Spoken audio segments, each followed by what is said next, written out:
Howdy folks, welcome back to the farm. I'm Matt. Appreciate you joining us this morning. We're gonna go out and put up a solar powered light this morning. As you know, daylight savings time is changing and it's dark. It's dark in the morning, it's dark at night. And taking our animals in and out to the pastures is a chore in the dark. So looked around on Amazon. I'll put a link down in the description to the particular device that we chose. This is Soldnifer. It's a solar street light. It is made in China, so we'll see how that goes. But it is a solar powered street light. It is motion censored, so it will turn on much brighter lumens when somebody does get into the motion sensor area. So join us this morning as we go and put that up. If you like our content, be sure to hit that like and subscribe button. We really appreciate your support. We look forward to bringing you some more content here soon. And thanks for watching.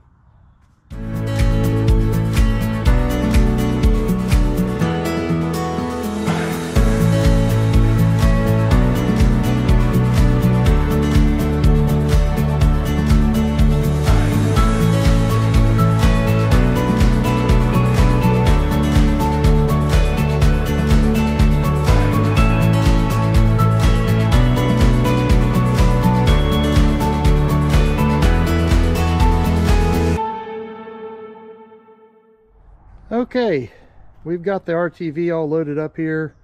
Again, not exactly sure how you say this.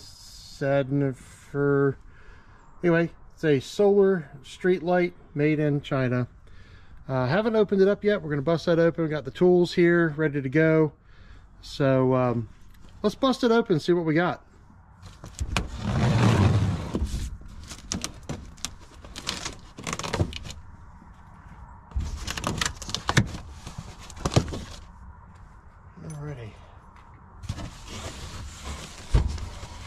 Got this through Amazon.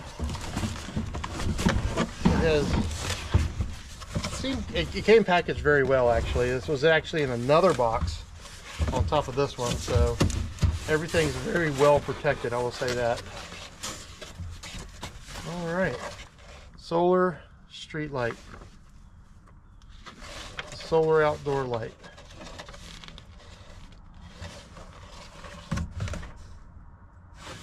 This particular model is the BC04. It has battery capacity of 30,000 milliamps.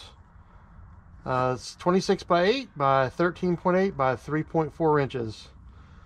Weighs about 10 pounds. Suggested installation heights 16 to 23 feet. We're going to be closer to the 12-foot level. That's just because that's what we got. Suggested illumination range is somewhere between 1,080 and 1,620 square feet. It has an IP65 waterproof rating. Operating temperature is -22 Fahrenheit up to 140 Fahrenheit. So that should cover all the ranges we have here in North Carolina. I'm going to take a look at the instructions and then we'll go from there. Stay tuned. Well, I'm going to say this thing should light up the world. It's pretty big. This is my hand against it, so you can see it's a pretty sizable light. Comes with a mounting pole, brackets and hardware. So we're gonna pop this out, get this put together, and we'll take it out to the field and get it up on the post.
Okay, I think that's pretty tight. It's not going anywhere.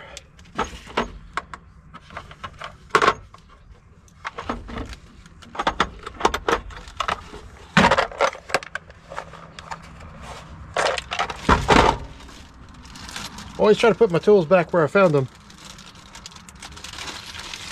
so I can find them again in the future. Just didn't work the last time.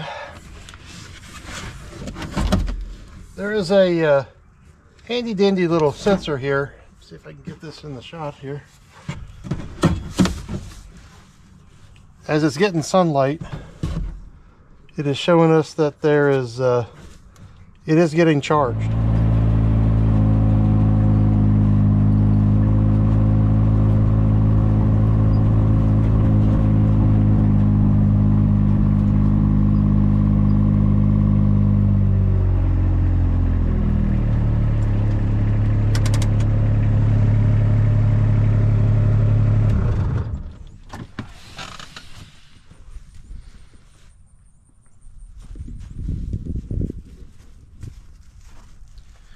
Alright, so this is the post that we're going to be putting it on up there with our Rio link. See how it does with the Rio link on there. Hopefully it's not too bright for the Rio link, so we'll see.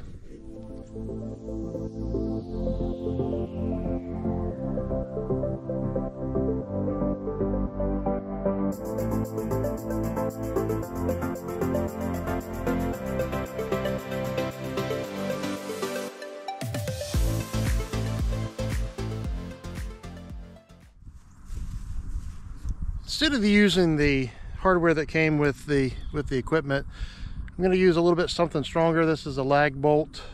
You can see what that looks like with a washer. I think that'll be a little bit more secure in keeping it up there.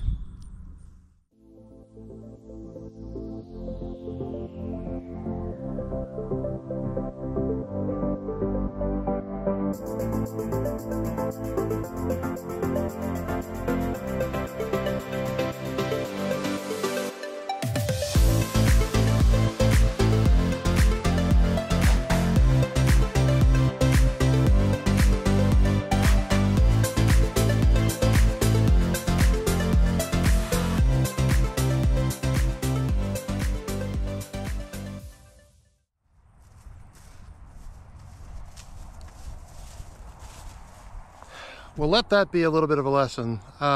Sometimes things just don't go exactly as they're planned. The bracket itself is a little bit too big. This is a 4x4 post. Looks like we're going to probably need to get a 6x6 post and get it sunk into the ground. So yeah, sometimes things just don't do what they're supposed to do. Again, I'll show you 4x4 post, and the bracket itself is just a little bit too wide.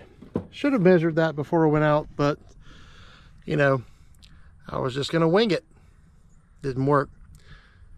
So stay tuned. We'll come up with a different solution and we'll get that on. Good morning, everybody. Welcome back to the farm. As I was working on the little dilemma we had with the street light, the LED solar powered street light, I got to thinking, hey, maybe I don't need an entire 6x6 post. Maybe I can just fashion a little crossbar, little pad for the light to land on. We can bolt that onto the 4x4 post that we already have that's embedded in the ground. So I got us a remnant piece of 2x6 here. We're going to try to use that this morning. We're going to go ahead and cut us a little square off of that. So hang tight while we get that done, and we'll go out and see if we can't get this light put up today.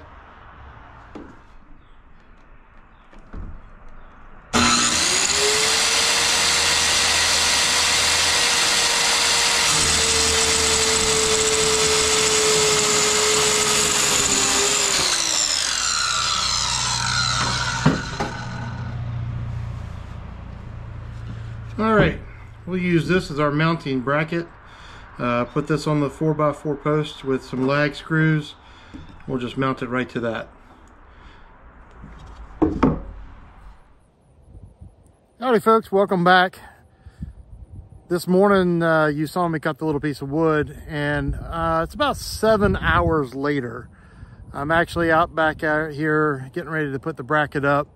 I took some time to clean out our barn. It's not often that we get 71-degree weather in November. I took advantage of that. Deep cleaned the barn, got all the dust out, disinfected all the stalls, just like our previous video, and I'll put a link up here for that. You can go and see what it takes for us to deep clean the barn. So hang tight. We're gonna get up here and see if we can't get this light installed.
Well, it's up there. The bracket is not the easiest thing to install one-handed and up on a ladder. We'll see how it does. We'll see if this is a potential solution for us. I'll be honest with you, I probably am going to get a 6x6 post at some point and reconnect everything. I just wanted to see if this is going to be a solution first before I put basically $100 into another 6x6 post. We'll come back out this evening and check it out. So all in all, we're pretty happy with the light. It seems to bring some much needed light in the darkest of nights out at the pasture. It has done really well with the solar charging. I have not had any problems with, even in lower sunlight conditions, it does get a full charge and it will last all night long without a problem. It has been a good investment. I think it was a good deal for about $100 currently. So overall, very satisfied even after several months of use, and would recommend. Thanks for watching.